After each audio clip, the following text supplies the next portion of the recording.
الحمد لله رب العالمين نحمده ونستعينه ونؤمن به ونتوكل عليه ونعوذ بالله من شرور أنفسنا ومن سيئات أعمالنا من يهده الله فلا مضل له ومن يضلل فلن تجد له وليا مرشدا اللهم صل على محمد وعلى آل محمد كما صليت على إبراهيم وعلى آل إبراهيم إنك حميد مجيد اللهم بارك على محمد وعلى آل محمد كما باركت على إبراهيم وعلى آل إبراهيم إنك حميد مجيد أما بعد فإن خير الحديث كتاب الله وخير الهدي هدي محمد صلى الله عليه وسلم وشر الأمور محدثاتها وكل محدثة بدعة وكل بدعة ضلالة وكل ضلالة في النار يا أيها الذين آمنوا اتقوا الله حق تقاته ولا تموتن إلا وأنتم مسلمون സ്നേഹമുള്ള സത്യവിശ്വാസികളെ വിശ്വാസിനികളെ ലോകരക്ഷിതാവും പ്രപഞ്ചങ്ങളുടെ പരിപാലകനുമായ അല്ലാഹുവിന്റെ ആജ്ഞകളും നിർദ്ദേശങ്ങളും ജീവിതത്തിന്റെ എല്ലാ മേഖലകളിലും പാലിക്കണമെന്ന് ഉണർത്തുകയാണ്, ഓർമ്മപ്പെടുത്തുകയാണ്. റഹ്മാനായ റബ്ബ് നമ്മുടെ ഈ കൂടിച്ചേരൽ ഉഹ്റവിയായ ലോകത്തേറെ നന്മകൾ ലഭിക്കുന്ന അമലുകളിൽ ഉൾപ്പെടുത്തി അനുഗ്രഹിക്കുമാറാകട്ടെ. അള്ളാഹു നമ്മളിലെ രോഗികൾക്ക് ശിഫ പ്രദാനം ചെയ്യുമാറാകട്ടെ. പ്രത്യേകം ദുആ കൊണ്ട് വസിയത്ത് ചെയ്ത ഒരു സഹോദരനുണ്ട്, കാളങ്ങാടൻ ബാപ്പു എന്ന് പറയുന്ന നമ്മുടെയൊക്കെ മുൻകാല പ്രവർത്തകനായിട്ടുള്ള ആൾ ഇപ്പോഴും സുഖമില്ലാതെ ആശുപത്രിയിൽ അത്യാസന്ന നിലയിൽ തുടരുകയാണ്. അള്ളാഹു അദ്ദേഹത്തിന് രോഗത്തിന് ശിഫ പ്രദാനം ചെയ്യുമാറാവട്ടെ. അള്ളാഹു അദ്ദേഹത്തെയും നമ്മളെയും എല്ലാ തരത്തിലുള്ള രോഗങ്ങളിൽ നിന്നും ശിഫ നൽകി അനുഗ്രഹിക്കുമാറാകട്ടെ. പ്രിയപ്പെട്ട സത്യവിശ്വാസികളെ വിശ്വാസിനികളെ, നമ്മുടെ എല്ലാം ജീവിതത്തിൽ വളരെ ഗൗരവമായി നമ്മൾ ആലോചിക്കേണ്ടുന്ന ഒരു വിഷയത്തെക്കുറിച്ചുള്ള ഏതാനും ചില ആയത്തുകളും ഹദീസുകളുമാണ് ഇന്നത്തെ ഖുതുബയുടെ മർമ്മം. റഹ്മാനായ റബ്ബ് അവന്റെ ദീൻ യഥാവിധി കേൾക്കുകയും അത് പഠിക്കുകയും ചെയ്യുന്ന ആളുകളിൽ നമ്മളെ എല്ലാവരെയും ഉൾപ്പെടുത്തി അനുഗ്രഹിക്കുമാറാകട്ടെ. നമുക്ക് എല്ലാവർക്കും അറിയാവുന്നതുപോലെ പ്രിയപ്പെട്ടവരെ, അംബിയ ഔലിയാക്കന്മാർക്ക്, അതായത് പ്രവാചകന്മാർ മുഹമ്മദ് മുസ്തഫ സല്ലല്ലാഹു അലൈഹി വസല്ലം, അതിനുശേഷമുള്ള സഹാബത്ത് റളിയല്ലാഹു അൻഹും, ഇവർക്കെല്ലാവർക്കും അദൃശ്യമറിയാം, നാളെ സംഭവിക്കാനിരിക്കുന്ന കാര്യങ്ങളെ കുറിച്ച് അറിയാം. അപ്പൊ അവർക്ക് അറിയുമെങ്കിൽ ദീനീപരമായി ആ ഒരു രൂപത്തിൽ സഞ്ചരിക്കുന്ന ഔലിയാക്കൾക്കും അതേപോലെ തന്നെ ബീവിമാർക്കും അങ്ങനെ അതിലേക്ക് കണ്ണിച്ചേർക്കപ്പെടുന്ന ആളുകൾക്കുമൊക്കെ നാളെ വരാനിരിക്കുന്ന കാര്യങ്ങളെ കുറിച്ച് അറിയാമെന്ന് വിശ്വസിക്കുകയും ആ ഒരു കാര്യം അറിയുന്നതിന് വേണ്ടി അവരെ സമീപിക്കുകയും അവരോട് ദുആ ചെയ്യുകയും അവരുടെ ഖബറിന്റെ അടുക്കലേക്ക് പോവുകയും മക്കാമുകളിലും ജാറങ്ങളിലുമൊക്കെ ടൂറുകൾ നടത്തുകയും ചെയ്യുന്ന ആളുകളെ എമ്പാട് നമുക്ക് കാണാൻ കഴിയും. മാത്രമല്ല, എന്തൊരു കാര്യത്തിനും അവർ ന്യായം കണ്ടെത്തുന്നു. അവരൊക്കെ വലിയ ഔലിയാക്കന്മാരല്ലേ, അവർക്കൊക്കെ നാളെ കുറിച്ച് അറിയാമല്ലോ. അപ്പൊ അതുകൊണ്ടാണ് നമ്മൾ അവരോട് പ്രാർത്ഥിക്കുന്നതും അതേപോലെ തന്നെ ഉപദ്രവങ്ങളെ തടുക്കാൻ വേണ്ടി അവരെ സമീപിക്കുന്നതുമൊക്കെ എന്ന് പറയുന്ന സാധാരണക്കാരായ ഒരുപാട് ആളുകളെ മുസ്ലിങ്ങളുടെ കൂട്ടത്തിൽ തന്നെ നമുക്ക് കാണാൻ കഴിയും. എന്നാൽ പ്രിയപ്പെട്ടവരെ, ദീന് നമുക്ക് പഠിപ്പിച്ചു തരുന്നത് എന്താണ്? റഹ്മാനായ റബ്ബിന് മാത്രമേ നാളെ സംഭവിക്കാനിരിക്കുന്ന കാര്യങ്ങളെ കുറിച്ച് അറിയൂ. ആ ഒരു കാര്യം അല്ലാഹു ഒരു പടപ്പുകൾക്കും അറിയിച്ചു കൊടുക്കുകയില്ല. അവന്റെ പ്രവാചകന്മാരാകട്ടെ ഏറ്റവും അടുത്ത് നിൽക്കുന്ന ആളുകൾ അവരാണല്ലോ. അതേപോലെ തന്നെ അതിനുശേഷമുള്ള സഹാബത്ത്, അങ്ങനെ നമ്മൾ പരിശോധിച്ചാൽ അല്ലാഹു സുബ്ഹാനഹു തആല അവന്റെ അദൃശ്യം നാളെയെ കുറിച്ച് അറിയുക എന്നുള്ളത് അല്ലാഹുവിന്റെ കഴിവുകളിൽപ്പെട്ടതാണ്. ആ കഴിവ് അല്ലാഹു ഒരു മനുഷ്യനും ഒരാൾക്കും ഒരു പടപ്പിനും കൊടുത്തിട്ടില്ല എന്നുള്ളത് വളരെ കൃത്യമായി നമുക്ക് പ്രമാണങ്ങളിൽ നിന്ന് കാണാൻ കഴിയും. നിങ്ങൾ നോക്കൂ, മഹദി ഉമ്മുൽ മുഅ്മിനീൻ ആയിഷ റളിയല്ലാഹു അൻഹ അവര് പ്രവാചക ലബ്ധിയെ കുറിച്ച് പറയുന്ന ഒരു ഹദീസിൽ നമുക്ക് കാണാം. ഖാലത്ത് വമൻ സഅമ അന്നഹു യുഖ്ബിറു ബിമാ യകൂനു ഫീ ഗദിൻ, നാളെ കുറിച്ച് അറിയുന്ന കാര്യം, നാളെ വരാനിരിക്കുന്ന കാര്യം ആരെങ്കിലും പറയുകയാണ് അത് നബി സല്ലല്ലാഹു അലൈഹി വസല്ലമക്ക് അറിയാമെന്ന് പറഞ്ഞാൽ ഫഖദ് അഅ്ളമ അലല്ലാഹിൽ ഫിരിയ, അല്ലാഹുവിന്റെ മേൽ ഏറ്റവും വലിയ വ്യാജ ആരോപണമാണ് അവൻ നടത്തുന്നത്. കാര്യം എന്താണെന്നോ? എന്നിട്ട് മഹദി ഉമ്മുൽ മുഅ്മിനീൻ ആയിഷ റളിയല്ലാഹു അൻഹ ഒരു ആയത്താണ് ശേഷം പറയുന്നത്, ഖുൽ ലാ യഅലമു മൻ ഫിസ് സമാവാതി വൽ അർദിൽ ഗൈബ ഇല്ലല്ലാഹ്. ഖുൽ നബിയേ താങ്കൾ പറയുക, ലാ യഅലമു അറിയുകയില്ല മൻ ഫിസ് സമാവാതി വൽ അർദി, ആകാശങ്ങളിലുള്ളതാകട്ടെ ഭൂമിയിലുള്ളതാകട്ടെ എന്ത്, അൽ ഗൈബ ഗൈബ് അദൃശ്യം ഇല്ലല്ലാഹ്, അല്ലാഹുവിന് മാത്രമേ അറിയാവൂ. വിശുദ്ധ ഖുർആൻ സൂറ നംലയിലെ സൂറത്തു നംലിലെ 65-ാമത്തെ ആയത്തിൽ പറഞ്ഞൊരു കാര്യം, മുഹമ്മദ് നബിയെ താങ്കൾ പ്രഖ്യാപിക്കുക, ആകാശത്തും അതേപോലെ തന്നെ ഭൂമിയിലുമുള്ള അദൃശ്യമായ കാര്യങ്ങൾ അതറിയുന്നവൻ ആര് മാത്രമാണ്? അല്ലാഹു സുബ്ഹാനഹു തആല മാത്രമാണ് എന്ന് പറയുമ്പോൾ നാടൊട്ടുക്കും വഅദ് പറഞ്ഞു നടക്കുന്ന ഉസ്താദുമാര് പറയുന്നതാണോ നമ്മൾ വിശ്വസിക്കേണ്ടത്? അതല്ല ഉമ്മുൽ മുഅ്മിനീൻ ആയിഷ റളിയല്ലാഹു അൻഹ പറഞ്ഞതാണോ നമ്മൾ വിശ്വസിക്കേണ്ടത്? പ്രിയപ്പെട്ടവരെ, നമ്മൾ ആലോചിക്കുക. മാത്രമല്ല, ഇത്തരത്തിലുള്ള വിശ്വസിക്കുന്ന ഒരു ജനത പിൽക്കാലഘട്ടത്തിൽ വരും എന്നുള്ളത് കൊണ്ട് തന്നെയാവണം റഹ്മാനായ റബ്ബ് സൂറത്തു അൻആമിലെ 50-ാമത്തെ ആയത്തിൽ കൃത്യമായി ഈ വിഷയത്തിൽ ഒരു സംശയത്തിനും ഇടയില്ലാത്ത രൂപത്തിൽ അല്ലാഹു പഠിപ്പിക്കുകയാണ്. ഓ മുഹമ്മദ് നബിയെ താങ്കൾ പറഞ്ഞു കൊടുക്കുക, അവരെ പഠിപ്പിച്ചു കൊടുക്കുക,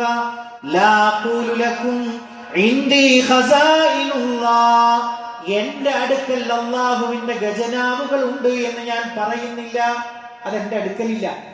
നബിയെ അങ്ങ് പഠിപ്പിച്ചു കൊടുക്കണം. പിൽക്കാലഘട്ടത്തിൽ ഇങ്ങനെ പാമരന്മാരായ ആളുകളെ പറ്റിച്ച് ജീവിക്കുന്ന കുറെ ആളുകളും അതിൽ വിശ്വസിക്കുന്ന കുറെ ആളുകളും വരാനുണ്ട് എന്നുള്ളത് നിലക്ക് തന്നെയായിരിക്കാം അള്ളാഹു ഇത് പഠിപ്പിച്ചു കൊടുത്തത്. മുഹമ്മദ് നബി സല്ലല്ലാഹു അലൈഹി വസല്ലമയോട് പറയാൻ വേണ്ടി കൽപ്പിക്കുകയാണ്, അള്ളാഹുവിന്റെ ഖജനാവുകൾ അതെന്റെ അടുക്കലില്ല. വലാ അഅലമുൽ ഗൈബ, എനിക്ക് അദൃശ്യം അറിയുകയില്ല. വലാ ഖൂലു ലകും ഇന്നി മലക്, ഞാനൊരു മലക്കാണെന്ന് ഞാൻ നിങ്ങളോട് പറയുന്നില്ല. ഇന്നത്തബിഉ ഇല്ലാ മാ യൂഹാ ഇലയ്യ, എന്റെ പണി എന്താണെന്നോ, എനിക്ക് എന്താണോ വഹി നൽകപ്പെടുന്നത് അത് പിൻപറ്റുക എന്നത് മാത്രമാണ്. എനിക്ക് വഹി കിട്ടിയാൽ എനിക്കത് പറഞ്ഞുതരാൻ കഴിയും. അതല്ലാതെ നാളെ നടക്കാനിരിക്കുന്ന ഒരു കാര്യം അത് പറയുക എന്നുള്ളത് എന്നെ കൊണ്ട് സാധ്യമല്ല, കാര്യമില്ല എന്ന് മുഹമ്മദ് നബി അങ്ങ് തന്നെ അങ്ങയുടെ നാവ് കൊണ്ട് പ്രഖ്യാപിച്ചു കൊടുക്കുക എന്ന് പറയുമ്പോൾ അള്ളാഹ് പറഞ്ഞതാണോ കൂട്ടരെ നമ്മൾ വിശ്വസിക്കേണ്ടത്? അതല്ല ഈ നാടൊട്ടുക്കും വഅദ് പറഞ്ഞ് സാധുക്കളായ ആളുകളെ തെറ്റിച്ച് നടക്കുന്ന ഉസ്താദുമാര് പറയുന്നതാണോ? ഒരിക്കൽ നമുക്കറിയാം, പ്രവാചകൻ സല്ലല്ലാഹു അലൈഹി വസല്ലം മദീനത്തേക്ക് വന്നപ്പോ പെൺകുട്ടികളായ കൊച്ചു ബാലികമാര് പാട്ടുപാടി, എന്ത്, ഞങ്ങളുടെ അടുക്കൽ നാളെ കുറിച്ച് അറിയുന്ന ഒരു നബി വന്നിട്ടുണ്ട്. അപ്പൊ നബി ഇങ്ങനെ ഉഷാറായിട്ട് കുഴപ്പമില്ല എന്ന് പറയാണോ ചെയ്തത്? പ്രവാചകൻ സല്ലല്ലാഹു അലൈഹി വസല്ലം ഉടനെ തിരുത്തി, മക്കളെ അങ്ങനെ പറഞ്ഞുകൂടാ, എനിക്ക് നാളെ കുറിച്ച് ഒന്നും അറിയില്ല, നാളെ എന്ത് സംഭവിക്കാനിരിക്കുന്നു എന്ന കാര്യം എനിക്കറിയില്ല. നിങ്ങൾ ആലോചിച്ച് നോക്കി, എത്ര കൃത്യമായ അധ്യാപനങ്ങളാണ്.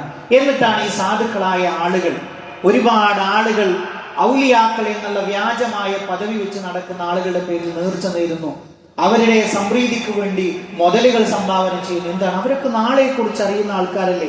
നമ്മുടെ നാളെയെ ഭദ്രമാക്കാൻ അവർ വിചാരിച്ചാലല്ലേ കഴിയും. ഇത് മഹാവിഡ്ഢിത്തരവും അള്ളാഹുവിന്റെ കഴിവിൽ പങ്കുചേർക്കലുമാണ്. നിങ്ങൾ ആലോചിച്ച് നോക്കൂ പ്രിയപ്പെട്ടവരെ, നമ്മുടെ ഉമ്മയെ കുറിച്ചൊരു വ്യഭിചാരോപണം ഉണ്ടായില്ലേ? നമ്മൾ ചരിത്രം എടുത്ത് പരിശോധിച്ച് നോക്കൂ പ്രിയപ്പെട്ടവരെ. അള്ളാഹുവിന്റെ റസൂൽ സല്ലല്ലാഹു അലൈഹി വസല്ലമ എത്രമേൽ സങ്കടപ്പെട്ടു ആ വിഷയത്തിൽ. ഉമ്മുൽ മുഅ്മിനീൻ ആയിഷ റളിയല്ലാഹു അൻഹയെ കുറിച്ചും ഒരു സഹാബിയെ ചേർത്തുകൊണ്ട് മുനാഫിക്കുകളായ ആളുകൾ വ്യാപകമായി പ്രചാരം നടത്തി, അല്ലെ? ആ പ്രചാരം നടത്തിയ സമയത്ത് പ്രവാചകൻ സല്ലല്ലാഹു അലൈഹി വസല്ലം അത് കൊടുമ്പിരി കൊണ്ടപ്പോ ഉമ്മുൽ മുഅ്മിനീൻ ആയിഷ റളിയല്ലാഹു അൻഹ അടുക്കൽ ചെന്നിട്ട് ഇങ്ങനെ ചോദിച്ചു പോലും, ആയിഷ, വല്ലതും പറ്റിയിട്ടുണ്ടെങ്കിൽ എന്നോട് പറ, ഞാൻ അള്ളാഹുവിനോട് നിനക്ക് വേണ്ടി ഇസ്തിഗ്ഫാർ ചോദിക്കാം. ആ സങ്കടത്തിന്റെ വലുപ്പം എത്രയും. സ്വന്തം ഭാര്യയെ കുറിച്ച് അല്ലെങ്കിൽ നമ്മുടെ ഉമ്മയെ കുറിച്ച് ഒരു ആരോപണം വന്ന പ്രവാചകൻ സല്ലല്ലാഹു അലൈഹി വസല്ലമ അദൃശ്യം അറിയായിരുന്നുവെങ്കിൽ അല്ലേ, അപ്പൊ ഇതിനൊക്കെ എന്താ പിന്നെ സംഭവിക്കുക? അങ്ങനെ നബിക്ക് അദൃശ്യം അറിയുമെങ്കിൽ ഇതൊക്കെ ഒരു തമാശയായിട്ടല്ലേ, ഇതൊക്കെ ഒരു കാർട്ടൂൺ കഥയിൽ ഒരു കഥയായിട്ടല്ലേ പ്രിയപ്പെട്ടവരെ? എത്ര വലിയ വിഡ്ഢിത്തരമാണ് ഈ ഉമ്മത്ത് ചെയ്തുകൊണ്ടിരിക്കുന്നത്, ഈ ഉമ്മത്തിനെ കൊണ്ട് ചെയ്യിച്ചുകൊണ്ടിരിക്കുന്നത്. ഇത് ആർക്കറിയാം?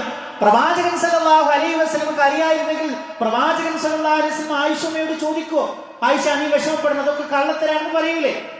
ആയിഷയോട് പറയണം, ആയിഷ വല്ലതും പറ്റിയിട്ടുണ്ടെങ്കിൽ ആരുടെ മകളാണ്? ഒരു വലിയ എന്ന് പറയാൻ യോഗ്യനായ അബൂബക്കർ സിദ്ദീഖ് റളിയല്ലാഹു അൻഹുയാണ് ഉപ്പ ആയിഷയുടെ. അവർക്കറിയില്ല, ആ ചരിത്രമൊക്കെ നമുക്കറിയില്ലേ? ഈ ഒരു ആരോപണം നടത്തുന്ന വ്യക്തിക്ക് മഹാനായ അബൂബക്കർ സിദ്ദീഖ് റളിയല്ലാഹു സാമ്പത്തിക സഹായം നടത്തിയിരുന്നു മുമ്പ്. ഈ ആരോപണം വന്ന പിന്നെ ഞാൻ കൊടുക്കൂല എന്ന് പറഞ്ഞു. അത്രമേൽ സങ്കടപ്പെട്ടു ആ പിതാവ് എന്നുള്ള നിലയ്ക്ക്. അപ്പൊ അവർക്കൊക്കെ അദൃശ്യം അറിയായിരുന്നുവെങ്കിൽ അവരത് വെളിപ്പെടുത്തുമായിരുന്നില്ല പ്രിയപ്പെട്ടവരെ? ഒന്ന് ആലോചിച്ച് നോക്കൂ. അപ്പൊ ഇങ്ങനെ അംബിയാ മുർസലീങ്ങൾക്ക് അല്ലെങ്കിൽ അതിന്റെ താഴെയുള്ള ആളുകൾക്കൊക്കെ അദൃശ്യം അറിയാമെന്ന് പറയുമ്പോ അള്ളാഹുവും അവന്റെ ദീനും പഠിപ്പിച്ച ഒരുപാട് കഥകൾ തമാശയായിട്ട് മാറും. ഒരുപാട് ചരിത്രങ്ങൾ, ഒരുപാട് പാഠങ്ങൾ അത് കേവലം തമാശയായിട്ട് മാറും പ്രിയപ്പെട്ടവരെ. എത്ര ഗൗരവമാണത്! അത് മാത്രമല്ല, നിങ്ങൾ ആലോചിച്ചു നോക്കൂ പ്രിയപ്പെട്ടവരെ, മഹാനായ റസൂലുള്ളാഹി സ്വല്ലല്ലാഹു അലൈഹി വസല്ലം ഹിജ്റ പോര് മക്കയിൽ നിന്ന് മദീനത്തേക്ക് ഹിജ്റ പോരുമ്പോ അള്ളാഹുവിന്റെ റസൂലിന് ആ ഒരു പറിച്ചെടുത്ത വേദന, സ്വന്തം പെറ്റു വളർന്ന നാട്, കുടുംബങ്ങൾ എല്ലാം പാർക്കുന്ന ആ നാട് വിട്ടു പോര്. മക്കയുടെ അതിർത്തി പിന്നെ ആ പ്രദേശത്ത് അതിരിലെത്തിയിട്ട് പറയൻ, ഓ മക്ക, നീ എത്ര പ്രിയപ്പെട്ടതാണ്, അള്ളാഹുവിന് എത്ര പ്രിയങ്കരിയാണ്.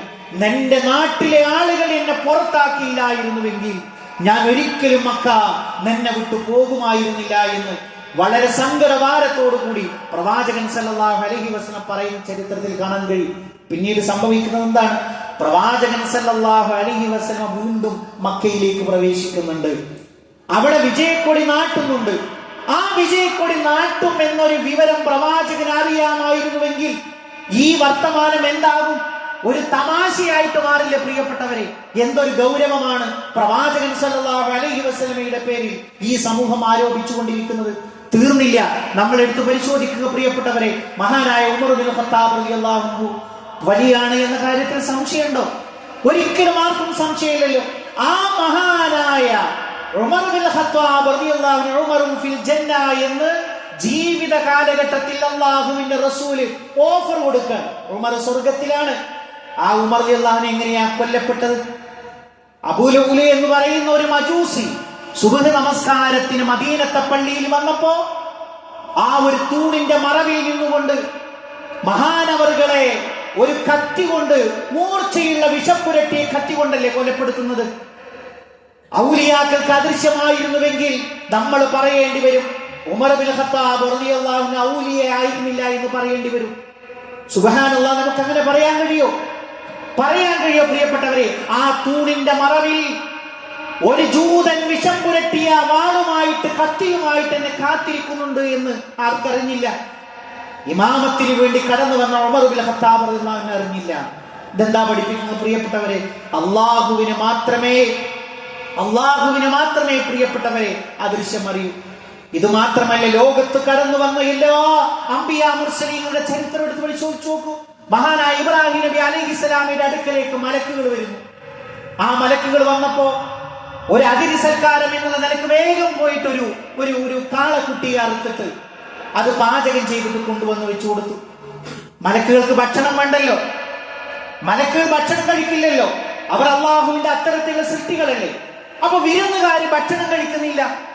മഹാനവർകൾ പേടിയായി. നമ്മുടെ നാട്ടിലൊക്കെ ഒരു വിരുന്ന് വന്നിട്ട് ഒരാൾ ഒന്നും കഴിക്കുന്നില്ല. അപ്പൊ ആതിഥേയരായ നമ്മുടെ മനസ്സിൽ എത്ര വെപ്രാളുണ്ടാവും.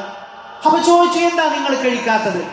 അപ്പൊ അവര് പറഞ്ഞു, ഞങ്ങൾ ലൂത്തിന്റെ അടുക്കലേക്ക് പോകാൻ അള്ളാഹു നിയോഗിക്കപ്പെട്ട മലക്കുകളാണ്. ഇവിടെ ഞങ്ങൾക്കൊരു ഡ്യൂട്ടി ഉണ്ട്, നിങ്ങൾക്കൊരു കുഞ്ഞുണ്ടാകാൻ പോകുന്നു, അത് പറഞ്ഞിട്ടാണ് ഞങ്ങൾ അങ്ങോട്ട് പോകേണ്ടത്. നിങ്ങൾ ആലോചിച്ച് നോക്കൂ, സ്വന്തം മുമ്പിൽ മനുഷ്യരൂപത്തിൽ വന്ന ആളുകൾ മലക്കുകളാണ് എന്നുള്ള വിവരം ആർക്കറിയുന്നില്ല? മഹാനായ ഇബ്രാഹിം നബി അലൈഹിസ്സലാമക്ക് അറിയുന്നില്ല. ഇത് അവർക്കൊരു കുറവാണോ? അദൃശ്യം അറിയില്ല എന്ന് പറയുന്ന ഒരു കുറച്ചിലാണോ? അല്ല, അവർക്ക് അങ്ങനെ തോന്നിയിട്ടില്ല. പിന്നെ നമുക്കെന്തിനു തോന്നണം? അള്ളാഹുവിന് മാത്രം അറിയാവുന്ന കാര്യം.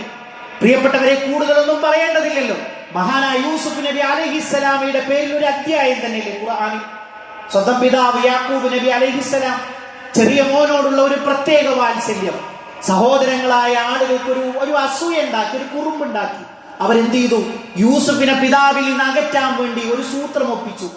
അങ്ങനെ കൊണ്ടുപോയി പൊന്നുമോനെ കൊണ്ടുപോയി ഒരു കിണറ്റിലിട്ടു. എന്നിട്ടോ ഒരു കുപ്പായത്തിൽ രക്തം പുരട്ടിയിട്ട് ഉപ്പാനോട്, ഉപ്പാരാണ്? നബിയാണ്, യാക്കൂബ് നബി അലൈഹിസ്സലാമയാണ്. ആ യാക്കൂബ് നബിയുടെ മുമ്പിൽ വന്നുകൊണ്ട് പറയണം, ഉപ്പാ, നമ്മുടെ യൂസുഫിനെ ചെന്നായ പിടിച്ചു. ശരിക്കെന്താ പറയേണ്ടത്? മക്കളെ, ഞാൻ ഔലിയാണ്, ഇങ്ങോട്ട് വേണ്ട എന്നല്ലേ പറയേണ്ടത്. പക്ഷേ ആ നബി പറഞ്ഞത് എന്താണ്? വല്ലാഹുൽ മുസ്തആൻ അലാ മാ തസിഫൂൻ. നിങ്ങൾ ഈ പറയുന്നതിൽ നിന്ന് ഞാൻ അല്ലാഹുവിൽ കാവല് തേടുന്നു, സഹായം ചോദിക്കുന്നു. പ്രിയപ്പെട്ടവരെ, ഇങ്ങനെ എത്ര ചരിത്രങ്ങൾ നമുക്ക് കാണാൻ കഴിയും. അതുകൊണ്ട് നമ്മളെ സംബന്ധിച്ചിടത്തോളം പ്രിയപ്പെട്ടവരെ, അല്ലാഹുവല്ലാത്ത ആർക്ക് അദൃശ്യം അറിയും എന്ന് പറഞ്ഞുകൊണ്ട് വന്നാലും അത് വ്യാജമാണ്. നബി സല്ലല്ലാഹു അലൈഹി വസല്ലമക്ക് അദൃശ്യം അറിയില്ലെങ്കിൽ ബദരീങ്ങൾക്കും അദൃശ്യം അറിയില്ല പ്രിയപ്പെട്ടവരെ. അതേപോലെ തന്നെ ആയിഷ ഉമ്മക്ക് അദൃശ്യം അറിയില്ലെങ്കിൽ മുഹീദ്ദീൻ ശൈഖിനും അദൃശ്യം അറിയില്ല. ഉമർ റളിയല്ലാഹു അൻഹുവിന് അദൃശ്യം അറിയില്ലെങ്കിൽ മമ്പുറം തങ്ങൾക്കും അദൃശ്യം അറിയില്ല. എന്താ? ഇതാണ് ദീനിന്റെ ബേസ്. ഈ ഒരു അടിസ്ഥാനം വിട്ടുപോയാൽ പ്രിയപ്പെട്ടവരെ, അള്ളാഹു സ്വർഗീയ ആരാമങ്ങൾ അത് വിശ്വാസികൾക്കാണ് തയ്യാറാക്കിയിട്ടുള്ളത്. അത് നഷ്ടപ്പെടുന്ന ഒരു സാഹചര്യം നമുക്കുണ്ടാവും. അത് നമ്മൾ പ്രത്യേകമായിട്ട് ശ്രദ്ധിക്കണം. ഒരുപാട് ആളുകൾ മതം വിറ്റ് ജീവിക്കുന്നുണ്ട്. അതിൽ ഒരുപാട് പാമരന്മാരായ ആളുകളെ പെടുത്തുന്നുണ്ട്. ആ ഒരു രൂപത്തിലേക്ക് നമ്മൾ പോകാൻ പാടില്ല.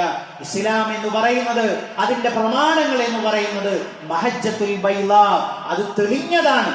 അതിന്റെ രാത്രി പോലും പകല് പോലെ വെളിച്ചമുള്ളതാണ് എന്ന് നമ്മൾ മനസ്സിലാക്കുക. ആദർശം മുറുകെ പിടിച്ചുകൊണ്ട് ജീവിക്കുക. റഹ്മാനായ റബ്ബ് നമ്മളെ അനുഗ്രഹിക്കുമാറാകട്ടെ.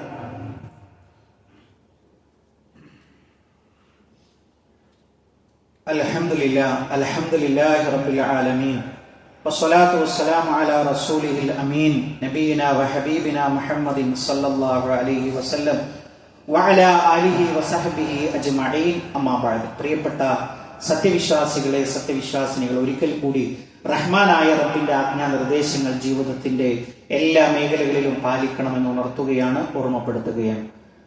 നമ്മളെ സംബന്ധിച്ചിടത്തോളം നമ്മൾ ഉംറക്കും ഹജ്ജിനും ഒക്കെ പോകുമ്പോൾ മഹാനായ റസൂലുള്ളാഹി സ്വല്ലല്ലാഹു അലൈഹി വസല്ലമയുടെ ഖബറിന്റെ അടുക്കൽ ചെല്ലുകയും അവിടെ നമ്മൾ സലാം പറയുകയും ഒക്കെ നമ്മൾ ചെയ്യാറുണ്ട്. മദീനത്തുർ റസൂൽ എന്ന് പറഞ്ഞാൽ അത് വിശ്വാസികളെ സംബന്ധിച്ചിടത്തോളം അത് ഏറ്റവും മനസ്സിൽ നമ്മൾ കൊണ്ടു നടക്കുന്ന ഒരു നാട് കൂടിയാണ്. അപ്പൊ അതുമായി ബന്ധപ്പെട്ട ഒട്ടേറെ, മദീനയുമായി ബന്ധപ്പെട്ട ഒരുപാട് ചരിത്രങ്ങൾ നമുക്ക് കാണാൻ കഴിയും. അതിനോടൊപ്പം ചേർത്ത് പറയാണ്, ഉംറയുടെയും ഹജ്ജിന്റെയും ഭാഗമല്ല മദീന സന്ദർശിക്കുക എന്നുള്ളത്. സാധാരണ അങ്ങനെ ഒരു വിശ്വാസമുണ്ട്. അവിടുത്തെ പ്രത്യേകത എന്ന് പറയുന്നത് പ്രവാചകൻ സല്ലല്ലാഹു അലൈഹി വസല്ലമയുടെ ഖബർ നമുക്ക് കാണാൻ കഴിയില്ല.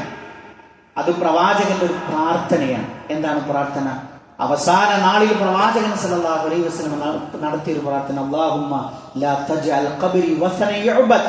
അല്ലാഹുവേ, എന്റെ ഖബറിനെ ആരാധിക്കപ്പെടുന്ന വിഗ്രഹമാക്കരുതേ. അങ്ങനെ ഉദ്ദേശം വെച്ച് ചില ആളുകൾ വരുന്നുണ്ട്, അവിടുത്തെ മണ്ണ് കൊണ്ടുപോവാൻ അല്ലെങ്കിൽ അവിടുത്തെ പൊടി കൊണ്ടുപോവാൻ. അങ്ങനെ കരുതി അതിനൊക്കെ ഒരു പുണ്യം വിചാരിക്കുന്ന, ബർക്കത്ത് വിചാരിക്കുന്ന ആളുകൾ വരും. ആ ഒരു നിലക്കായിരിക്കാം പ്രവാചകൻ ആ ദുആ നടത്തിയത്. അതുകൊണ്ട് തന്നെ ഖബറിനെ നമുക്ക് ഒരിക്കലും കാണാൻ കഴിയില്ല എന്നത് നമുക്ക് എല്ലാവർക്കും അറിയാവുന്ന കാര്യം. പിന്നെയോ അവിടെ ആ ഒരു റൗളയിലുള്ള 2 റക്അത്ത് നമസ്കാരമുണ്ട്. മാ ബൈന മിമ്പരി, ആ പ്രവാചകന്റെ മിമ്പറിന്റെയും ആ ഒരു ഹുജ്റയുടെയും ഇടയിലുള്ള സ്ഥലം, അത് റിയാദുമിൻ ജന്ന, സ്വർഗത്തിലുള്ള ആ ഒരു റൗളയാണ് എന്ന് പ്രവാചകൻ പഠിപ്പിച്ചിട്ടുണ്ട്. അപ്പൊ അവിടുത്തെ നമസ്കാരത്തിന് ഒരു പ്രത്യേകതയുണ്ട് എന്ന കാര്യം മാത്രമാണ് അവിടെയുള്ളത്. പിന്നെ മദീനത്തെ പള്ളിക്കൊരു പ്രത്യേകതയുണ്ട്. നമ്മുടെ നാട്ടിൽ നിസ്കരിക്കുന്നത് പോലെയല്ല അവിടുത്തെ നിസ്കാരത്തിന്റെ പ്രതിഫലം. ഒരുപാട് ശ്രേഷ്ഠതകൾ ആ ഒരു പള്ളിയിലെ നമസ്കാരത്തിനുണ്ട് എന്നുള്ളത് സാന്ദർഭികമായി ഓർമ്മപ്പെടുത്തുകയാണ്. ഇവിടെ പ്രവാചകൻ സല്ലല്ലാഹു അലൈഹി വസല്ലമ ഹിജ്റ പോന്നു. ഞാൻ ചരിത്രത്തിലെ ഒരു ഭാഗമാണ് പറയുന്നത്. അങ്ങനെ ഹിജ്റ വന്ന് പ്രവാചകന്റെ കൂടെയുള്ള ആളുകൾ അവിടെ താമസം ആരംഭിച്ചത് മുതൽ അതിശക്തമായ രോഗങ്ങൾ പലർക്കും പിടിപെടാൻ തുടങ്ങി. അതിശക്തമായി എഴുന്നേൽക്കാൻ പോലും കഴിയാത്ത അത്രയും ശക്തമായ പനിയും അത്തരത്തിലുള്ള ക്ഷീണവും ഒക്കെ വരാൻ തുടങ്ങി. അങ്ങനെ ഈ ഒരു മദീനക്കൊരു പ്രത്യേകതയുണ്ട്. മദീനയുടെ പുറത്തുനിന്ന് ആര് വന്നാലും അവർക്ക് രോഗങ്ങൾ പിടിപെടും. എന്നാൽ മദീനക്കാരായ ആളുകളെ സംബന്ധിച്ചിടത്തോളം അതിനുള്ളൊരു പ്രതിരോധം അവർ സ്വീകരിക്കും. അങ്ങനെ പറഞ്ഞാൽ ആ നാട്ടിൽ ജനിച്ചു വളർന്നത് കൊണ്ട് തന്നെ അതിൻ്റെ കാലാവസ്ഥയോട് അവർ പൊരുത്തപ്പെട്ടിട്ടുണ്ടാവും. എന്നാൽ പുറമെ നിന്ന് വരുന്ന ആളുകളെ സംബന്ധിച്ചിടത്തോളം അവർക്ക് ഈ ഒരു മദീനത്തെ ഒരു ജീവിതം എന്ന് പറയുന്നത് അത് പൊരുത്തപ്പെടാൻ, ശാരീരികമായി പൊരുത്തപ്പെടാൻ ഒരുപാട് കാലതാമസം എടുക്കുന്ന ഒരു സാഹചര്യം ഉണ്ടായിരുന്നു. അങ്ങനെ മഹാനായ ബിലാൽ റളിയല്ലാഹു അൻഹു, അബൂബക്കർ സിദ്ദീഖ് റളിയല്ലാഹു അൻഹു അവർ രോഗാതുരമായി കിടക്കണം. അങ്ങേയറ്റം എഴുന്നേറ്റ് നിൽക്കാൻ പറ്റാത്തൊരു സാഹചര്യത്തിൽ അവരിങ്ങനെ ഞങ്ങളുടെ മക്കയിലുള്ള ഞങ്ങളുടെ നാട് അവിടെ ആയിരുന്നെങ്കിൽ ഞങ്ങളുടെ ബന്ധുക്കൾ, കാരണം അവിടെ നിന്ന് നാടൊക്കെ വിട്ടിട്ടാണല്ലോ അവരോട് വന്നു നിൽക്കുന്നത്. അപ്പൊ മഹദി ഉമ്മുൽ മുഅ്മിനീൻ ആയിഷ റളിയല്ലാഹു അൻഹ ഇവരെ സന്ദർശിച്ചിട്ട് പ്രവാചകൻ സല്ലല്ലാഹു അലൈഹി വസല്ലമയോട് വന്നിട്ട് ഒരു സങ്കടം പറയും. അള്ളാഹുവിന്റെ റസൂൽ, അബൂബക്കർ സിദ്ദീഖ് റളിയല്ലാഹു അൻഹു, ബിലാൽ ഇവരൊക്കെയും അസുഖബാധിതരായിട്ട് അങ്ങേയറ്റം പ്രയാസപ്പെട്ടിട്ട് അവർ കഴിയുകയാണ്. അവർക്കാണെങ്കിൽ ഈ മദീനയോടുള്ള ഒരു വിഷമം അവരുടെ മനസ്സിലുണ്ട് താനും. അപ്പൊ അങ്ങൊന്ന് പ്രാർത്ഥിക്കണം. അപ്പൊ പ്രവാചകൻ സല്ലല്ലാഹു അലൈഹി വസല്ലം അവിടെ നിന്നുകൊണ്ട് നടത്തുന്ന ഒരു പ്രാർത്ഥനയുണ്ട്. അല്ലാഹുമ്മ ഹബ്ബിബ് ഇലൈനൽ മദീന കഹുബ്ബിനാ മക്ക ഔ അശദ്. അല്ലാഹുവേ, ഞങ്ങൾക്ക് ഈ മദീനയെ പ്രിയങ്കരമാക്കണേ, മക്കയേക്കാൾ ഞങ്ങൾക്ക് പ്രിയങ്കരമാക്കി തീർക്കണേ എന്ന് പ്രവാചകൻ അവിടെ വെച്ചുകൊണ്ട് പ്രാർത്ഥിക്കുകയാണ്. മാത്രമല്ല അല്ലാഹുമ്മ വസഹിഹ, അല്ലാഹുവേ ഈ ഒരു നാട്ടിൽ ആരോഗ്യ ദൃഢഗാത്രമായി ജീവിക്കുവാനുള്ള ഒരവസ്ഥ നൽകണമേ. മൂന്നാമത് പ്രവാചകൻ പ്രാർത്ഥിച്ചത് വബാരിക് ലനാ ഫീ മുദ്ദിഹാ വസ്വാഇഹ. അല്ലാഹുവേ, ഒരളവാണ് സാഅ് മുദ്ദ് എന്ന് പറയുന്നത്. അല്ലാഹുവേ, ഇതിലെ ഈ സാഇലും മുദ്ദിലും ഒക്കെ ഞങ്ങൾക്ക് ബർക്കത്ത് നൽകണേ എന്നുള്ളത്. അപ്പൊ എവിടെ ഇപ്പൊ നമ്മളൊരു 10-30 കൊല്ലമൊക്കെ ആ ഒരു സൗദി രാജ്യത്ത് താമസിച്ചിരുന്ന ആളുകളോട് ചോദിക്കണം, നിങ്ങൾക്ക് എവിടെ നിൽക്കുമ്പോഴാണ് ഏറ്റവും കംഫർട്ടായിട്ട് തോന്നിയതെന്ന് ചോദിച്ചാൽ പല ആളുകളും പറയും, ഞങ്ങൾ മദീനത്ത് താമസിച്ച സമയത്താണ് ഏറ്റവും ഞങ്ങൾക്കൊരു ഹൃദ്യമായി തോന്നിയത് എന്നുള്ളത് പല ആളുകളുടെയും അനുഭവത്തിൽ നിന്ന് പറയാറുണ്ട്. അപ്പൊ അത് ഈ ഒരു പ്രാർത്ഥനയുടെ ഭാഗമാണ്. ഇതിനു ശേഷം സഹാബത്ത് പറയുന്നത് തന്നെ ചരിത്രത്തിൽ കാണാൻ കഴിയും. ഞങ്ങൾ എവിടെ പോയാലും മദീനയിലേക്ക് എത്താൻ ഞങ്ങൾ വല്ലാതെ കൊതിച്ചിരുന്നു എന്നാണ്. പെട്ടെന്ന് മദീനത്തേക്ക് എത്താൻ അത് പ്രവാചകന്റെ ഒരു പ്രാർത്ഥനയാണ്. അവിടുത്തെ ഒരു അല്പ ഭക്ഷണം മതി ഒരു സംതൃപ്തമായി നമ്മുടെ വിശപ്പകറ്റാൻ എന്നുള്ള രൂപത്തിലൊക്കെ നമുക്ക് റിപ്പോർട്ടുകൾ കാണാൻ കഴിയും. അപ്പൊ ചുരുക്കത്തിൽ പ്രിയപ്പെട്ടവരെ, മദീനത്തുർ റസൂൽ, ആ മദീനത്തുർ റസൂലിൽ പ്രവാചകൻ സല്ലല്ലാഹു അലൈഹി വസല്ലം മദീനയ്ക്ക് വേണ്ടി നടത്തിയ ഒരു പ്രാർത്ഥനയാണ് അല്ലാഹുമ്മ അഹിബ്ബ ഹബ്ബിബ് ഇലൈനൽ മദീന, മദീനയെ ഞങ്ങൾക്ക് പ്രിയങ്കരമാക്കി തീർക്കണമേ. അതേപോലെ തന്നെ അവിടുത്തെ ഭക്ഷണത്തിന് വേണ്ടി പ്രവാചകൻ പ്രാർത്ഥിച്ചു വബാരിക് ലനാ ഫീ മുദ്ദിഹാ വസ്വാഇഹ, അതിലെ മുദ്ദിലും അതിലെ സ്വാഇലും ഒക്കെ അല്ലാഹുവേ ഞങ്ങൾക്ക് ബർക്കത്ത് നൽകണമേ എന്ന് പ്രവാചകൻ സല്ലല്ലാഹു അലൈഹി വസല്ലമ മദീനയ്ക്ക് വേണ്ടി പ്രാർത്ഥിച്ചതായിട്ട് കാണാൻ കഴിയും. ഇതേപോലെ സമാനമായി മറ്റു പ്രാർത്ഥനകളും നമുക്ക് മദീനയ്ക്ക് വേണ്ടി പ്രവാചകൻ നടത്തിയതായിട്ട് കാണാൻ കഴിയും. ചുരുക്കത്തിൽ പ്രിയപ്പെട്ട സത്യവിശ്വാസികളെ, ചരിത്രത്തിൽ ഇതുപോലെയുള്ള സ്വന്തം നാട് വിട്ട് അള്ളാഹുവിന്റെ റസൂലിന്റെ കൂടെ ഈ ഒരു ആദർശ പ്രബോധന ജീവിതത്തിലേക്ക് കടന്നു വന്ന ആളുകൾ അവർ കൊതിച്ചതെന്താണ്? നാളെ സ്വർഗീയ ലോകത്ത് ഈ ഒരു നൈമിഷിക ജീവിതം. ഇപ്പൊ നമുക്കൊക്കെ അറിയാം, എത്രയോ ആളുകൾ അസുഖബാധിതരായിട്ട് നമ്മുടെ വീടുകളിലും പരിസരങ്ങളിലും ഒക്കെയുണ്ട്. കുറഞ്ഞ ഒരു അളവാണ് നമ്മൾ ഈ ദുനിയാവിൽ ജീവിക്കുന്നത്. ഒരു 80 വയസ്സായ ഒരു മനുഷ്യനെ സംബന്ധിച്ചിടത്തോളം അവന്റെ പകുതി ആയുസ് തന്നെ ഉറങ്ങിക്കഴിയാൻ, ബാക്കി പകുതിയിലാണ് അവന്റെ പഠനം, അവന്റെ വിദ്യാഭ്യാസം, അവന്റെ വിവാഹം, അവന്റെ കുഞ്ഞുങ്ങൾ, അവന്റെ വീട് എല്ലാം വരുന്നത്. അവനവന് വേണ്ടി ജീവിക്കുന്നത് 1-2 കൊല്ലം മാത്രമാണ് പ്രിയപ്പെട്ടവരെ. ഈ ഒരു ദുനിയാവിലെ ജീവിതം വെച്ചിട്ടാണ് പരലോകത്തിൽ സ്വർഗനരകങ്ങൾ തീരുമാനിക്കുന്നതെങ്കിൽ നമ്മളെ സംബന്ധിച്ചിടത്തോളം ഏറ്റവും ശ്രദ്ധ കൊടുക്കേണ്ടത് ഏതിനാണ്? ആഖിറ ലോകത്തെ ജീവിതത്തിന് വേണ്ടിയിട്ടാണ്. അതിനു വേണ്ടിയിട്ടുള്ള സമ്പാദ്യങ്ങൾ ഉരുക്കൂട്ടാനുള്ള ഒരു ചെറിയ ഒരു കാലയളവാണ് ഈ ദുനിയാവ് എന്ന് പറയുന്നത്. ഇതിൽ നിന്ന് കൊണ്ടുപോകുന്നത് കൊണ്ടുവേണം അല്ലാഹ്, ഇത് നിനക്ക് വേണ്ടി ഞാൻ കൊണ്ടുവന്നതാണ്, എനിക്കിതിന് പകരമായി സ്വർഗം നൽകണേ എന്ന് പറയാൻ തക്ക ഒരു കോരൻ നമുക്ക് ഇവിടെ നിന്നുണ്ടാവണം. അത് നമ്മുടെ ഇബാദത്തുകളായിട്ട്, നമസ്കാരങ്ങളായിട്ട്, സക്കാത്തായി, സ്വതക്കകളായി പ്രിയപ്പെട്ട അമലുകളുമായിട്ട് നമുക്ക് ഇവിടെ നിന്ന് വിടവാങ്ങണം. ആ ഒരു രൂപത്തിന് വേണ്ടി നമ്മൾ തയ്യാറെടുക്കുക. റഹ്മാനായ റബ്ബ് ഇരു ലോകത്തും വിജയം വരിക്കുന്ന മുഅ്മിനീങ്ങളിൽ മുത്തഖീങ്ങളിൽ നമ്മളെ എല്ലാവരെയും ഉൾപ്പെടുത്തി അനുഗ്രഹിക്കുമാറാകട്ടെ. അല്ലാഹുമ്മ ഗ്ഫിർ ലിൽ മുഅ്മിനീന വൽ മുഅ്മിനാത്ത് വൽ മുസ്ലിമീന വൽ മുസ്ലിമാത്ത് അൽഅഹ്യാഇ മിൻഹും വൽ അംവാത്ത് ഇന്നക മുജീബുദ് ദഅവാതി യാ ഖാദിയൽ ഹജാത്ത്. അല്ലാഹുമ്മ അജ്ർനാ മിനൻ നാർ اللهم أجرنا من النار. اللهم ربنا تقبل منا إنك أنت السميع العليم وتب علينا إنك أنت التواب الرحيم. آمين آمين برحمتك يا أرحم الراحمين.